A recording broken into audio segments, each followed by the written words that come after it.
پہلی دفعہ کے تجربے کے باعث لفٹ سے نکلتے ہی اس کا سر چکرایا۔ وہ چند لمحے وہاں رکی مگر قسام نے مڑ کر اسے نہیں دیکھا۔ آخر اسے اپنے چکراتے سر کو قابو کر کے پھر سے اس کے پیچھے تقریباً بھاگنا پڑا۔ ایک دروازے کے آگے رک کر قسام نے چابی دروازے میں ڈال کر گھمائی۔ اس کے ساتھ ہی وہ بھی اندر داخل ہوا جہاں گھپ اندھیرا تھا۔ قسام نے فوراً موبائل کی ٹارچ جلائی۔ چند قدم چلنے کے بعد اس نے دائیں جانب کی دیوار پر ہاتھ مارا۔ سارا فلیٹ پل بھر میں روشنیوں سے بھر گیا۔ یہ اوپن کچن کے ساتھ خوبصورت سا ٹی وی لاؤنج تھا۔ دائیں جانب تقریباً 2 کمرے تھے جو یقیناً بیڈ روم تھے۔ لاؤنج کی ایک دیوار گلاس وال تھی جس پر اس لمحے بلائنڈز موجود تھے۔ قسام اپنا بیگ لیے ایک کمرے میں گم ہو گیا۔ دمینہ خاموشی سے چاروں جانب دیکھتے لاؤنج میں موجود کافی سیٹ کی 2 کرسیوں میں سے ایک کی جانب بڑھی۔ ابھی وہ ارد گرد دیکھنے میں مصروف ہی تھی کہ دائیں جانب کا ایک دروازہ کھول کر قسام دوبارہ باہر آیا۔ سامنے دمینہ کو ایک کرسی پر بیٹھے دیکھ کر اس کے اعصاب پھر سے تن گئے۔ کیوں جھوٹ بولا تھا تم نے وہاں؟ مجھے نہیں معلوم میں نے غلطی کی ہے یا پھر یہ میری بہتری کا کوئی راستہ ہے۔ بس مجھے اتنا معلوم تھا کہ جس نے میری عزت بچائی ہے وہ مجھے کسی طرح بھی رسوا نہیں کرے گا، ورنہ وہاں تو اور بھی بہت سے کمرے تھے اور ان سب کمروں میں مرد تھے۔ کوئی آپ جیسا غیرت مند نہیں تھا۔ اپنی گنہری پرکھیں اٹھا کر اس نے پھر سے لہجہ بھر کو قسام کو دیکھ کر جو کہا تو اسے لاجواب کر گیا تھا۔ اس کے بعد اس کے پاس دمینہ کو مزید لعنت ملامت کرنے کے کوئی الفاظ نہ تھے۔ تھک گئی ہوگی، وہ سامنے دوسرا کمرہ ہے، جا کر سو جاؤ۔ وہ مزید اس کی مصیبت کی ستائی لڑکی کو کچھ بھی کہنے کا ارادہ ترک کرتے ہوئے اسے اس وقت منظر سے ہٹانا چاہتا تھا۔ اس لڑکی نے تو اپنے مستقبل کا فیصلہ کر لیا تھا مگر ابھی قسام کو بہت کچھ سوچنا تھا اور اس سچویشن سے کیسے نکلنا ہے۔ مگر اس کے لیے اسے یکسوئی کی ضرورت تھی۔ قسام کے کہنے پر وہ خاموشی سے اپنا بیگ لیے وہاں سے جانے لگی۔ جب قسام کے پکارنے پر پھر سے رک کر مڑی، نظریں ہنوز نیچے جھکی ہوئی تھیں۔ تمہارا نام کیا ہے؟ اس کی ساری داستان تو سن لی تھی مگر نام سے وہ نا واقف تھا۔ نکاح کے وقت کیا نام لیا گیا تھا اسے قطعاً یاد نہیں تھا۔ میں تو وہ بالکل معروف دماغ لیے وہاں بیٹھا تھا۔ دمینہ، اس نے مختصر جواب دیا۔ دمینہ، قسام نے زیر لب دہرایا۔ مطلب کیا ہے اس کا؟ اس کے سوال پر وہ ہولے سے ہنسی مگر یہ ہنسی بڑی کھوکھلی تھی۔ امیر، پھر سے مختصر جواب دے کر اب کی بار وہ وہاں رکی نہیں تھی، خاموشی سے سامنے موجود دوسرے کمرے میں گم ہو گئی تھی۔ قسام کتنی ہی دیر اس کے بند دروازے کو غائب دماغی سے دیکھتا رہا تھا۔ نہیں، وہ لڑکی گلاس وال سے پار پہاڑوں کے خوبصورت منظر میں گم تھی۔ اس نے رات والی ہی کالی چادر اوڑھ رکھی تھی۔ اسے سمجھ نہ آئی اسے کیسے پکارے اور اس کی توجہ اپنی جانب مبذول کرے۔ یقیناً وہ اتنی گم تھی کہ اس کے اپنے حکم میں قسام کے کمرے کا دروازہ کھلنے کی آواز بھی نہیں آئی تھی۔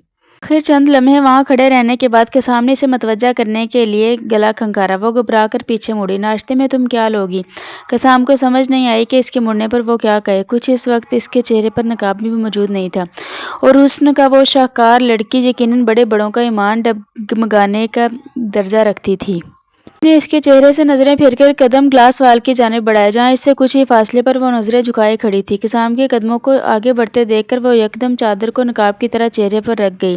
قسام نے چھوٹی سی نگاہ سے اس کی یہ حرکت دیکھی۔ میں تمہارے لیے اب نامحرم نہیں ہوں، تم میرے نکاح میں ہو، سے بھی ہو، لہٰذا نقاب کرنے کی ضرورت نہیں ہے مجھ سے۔ کتنے دن تمہیں یہاں رہنا ہے نہ میں جانتا ہوں نہ تم جانتی ہو، تو کب تک اس طرح رہو گی؟ ریلیکس ہو جاؤ اور جلدی سے بتاؤ ناشتے میں کیا لوگی؟